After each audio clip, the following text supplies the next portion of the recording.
জম্মু এবং কাশ্মীর এবং হরিয়ানা দুটি রাজ্যে বিধানসভা ভোট ঘোষণা হওয়ার পরে তড়িঘড়ি কংগ্রেস নেতা রাহুল গান্ধী তিনি কাশ্মীর সফর করলেন।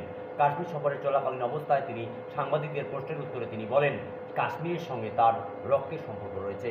এর আগে ভারত জোড়ো ন্যায় যাত্রায় তার বিরাট জনপ্রিয়তা রয়েছে বলে সেখানকার সাংবাদিকদের প্রশ্নের উত্তরে মিস্টার গান্ধী বলেন, আসলে সেটা আমার নয়, সেটা আপনাদেরই।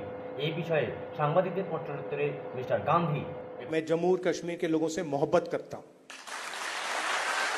ये अलग चीज है। तो मेरा आपके साथ दूसरा रिश्ता है।